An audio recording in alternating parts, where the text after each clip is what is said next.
guys, it's Kara, the foodie dietitian, and you are watching the 4th episode of What's in My CSA Box, where each week we uncover what beautiful, delicious, seasonal produce lies in this here old box. We talk about the health benefits, the ways you can utilize the produce in the kitchen, and I share with you some of my favorite recipes over on my blog. So let's get started and take a peek and see what's inside. Alright, first up we've got bok choy. So we talked about bok choy a couple of episodes ago, so if you missed that episode, go ahead and check it out and see all of the different ways you can use bok choy.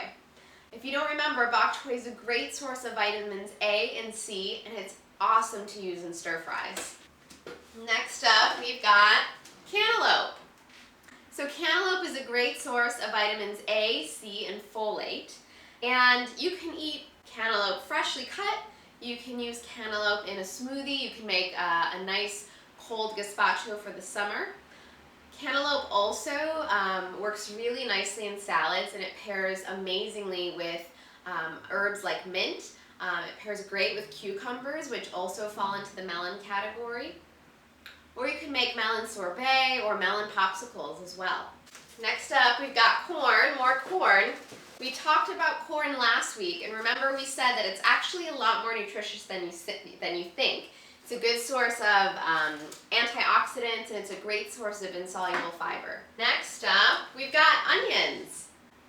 So we don't always think about onions as being these vegetables that are chock full of nutrients, because we look at usually colorful vegetables that are bright red and purple and green. And onions are white, and sometimes our white vegetables get a little bit of a bad rep. But onions actually contain a lot of health-promoting nutrients. They're a great source of fiber, a good source of vitamin B and C. Onions also belong to the allium family, and if you watched last week when we talked about garlic, remember that I talked about garlic containing a sulfur-containing compound called allicin. Well, onions fall into the same family as garlic. They fall into the allium family. And onions contain a sulfur-containing compound as well that's released when you cut into an onion. So if you ever wonder why you cry a little bit, shed a little tear when you're cutting onions, that's from that sulfur-containing compound. But it's actually really good for us. It's anti-inflammatory. It's also been shown to have some protection against chronic diseases like heart disease and cancer. So how do we use onions in the kitchen? Well, the opportunities are pretty limitless. You can, onions just really do a great job at adding flavor and aroma to any dish. So you can saute them and add them to pasta dishes, to your entree, to your vegetable side dishes. You can add them to soups, you can add them to sauces, salads, even sandwiches. And we've got kale. We talked about kale in the very first episode of What's in My CSA Box, and we know that kale is a nutrition powerhouse. Great source of fiber, vitamin K, and B vitamins. Alright, what else do we got left in here? We've got jalapeno peppers. It's getting hot in here.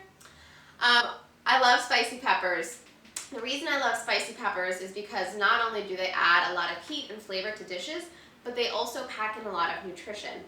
So jalapenos are a great source of antioxidants like vitamin C, vitamin A, but they also contain an ingredient called capsaicin.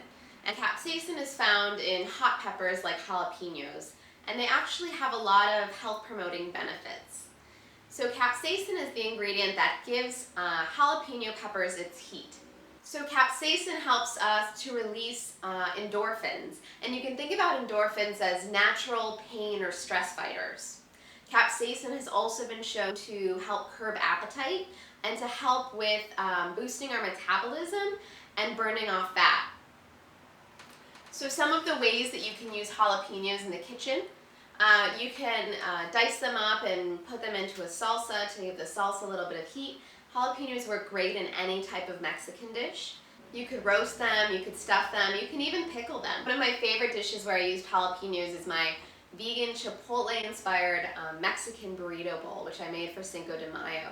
And I used jalapenos in the salsa. And it's a great combination of baked tofu and sriracha and salsa, fresh salsa, black beans, and avocado. And next up, it's that time of the year for winter squash. I guess the days of zucchini and summer squash are long before us, and now we're on to spaghetti squash. This is spaghetti squash if you've never seen it. Spaghetti squash is an awesome alternative to pasta. What you do is you actually cut it in half and roast it in the oven, and then you take a fork and you literally just shred the inside of the squash, and it creates these strands that mimic the look and texture of pasta. But spaghetti squash is a lot lower in calories and a lot lower in carbs than pasta is, and plus it contains a lot of great heart-healthy and immune-boosting nutrients like potassium, folic acid, vitamin A, and beta-carotene. So you can use spaghetti squash in the kitchen just like you would pasta. You could top it off with a tomato sauce, or you could make a pad thai dish. You could do spaghetti squash and cheese and make a different version or a different spin on a macaroni and cheese dish. You could top it off with pesto. You could even make a Mexican-inspired spaghetti squash boat, or you could add it to a frittata. All right, so we've got one more veggie left, and that is potatoes. Woo! So last week I talked about how corn kind of gets a bad rep, that people don't think it's very nutritious, that it's a starch, that just adds carbs and calories to their diet. And I feel like people view potatoes in the same light. But potatoes are also a very nutritious vegetable for you. Believe it or not, they contain 45% of your daily value for vitamin C. They contain more potassium than a banana. And they contain 10% of your daily value for vitamin B6. And plus they contain trace amounts of all the other vitamins and minerals and antioxidants. And they're a fat-free food, and a potato only contains about 110 calories or so. The trick is how you prepare your potatoes. So if you're loading on the sour cream and the butter and the cheese, probably not going to be your most healthy vegetable ever. But my favorite way to make potatoes is chopping them up into cubes, putting a little bit of olive oil, salt, and pepper over them, and just roasting them in the oven. And they come out crispy and delicious, and they contain heart-healthy fats, monounsaturated fats from the olive oil. And if you have leftover roasted potatoes from the night before, you could always throw them into a frittata the next day, like my Swiss chard potato and chive frittata. You could also throw potatoes into soups, like my slow cooker potato and leek soup. Or you can make mashed potatoes too. Mashed potatoes is always a family favorite. Well, that's all we've got for today. Thank you so much for tuning in. I hope you enjoyed this video, and I hope you found the tips helpful. If you liked the recipes that were featured in today's video, head on over to my blog for the full recipe. And if you enjoyed this video, please feel free to share it with a friend, give it a thumbs up, or leave a comment in the comment section below. And I look forward to seeing you next time on What's in My CSA Box?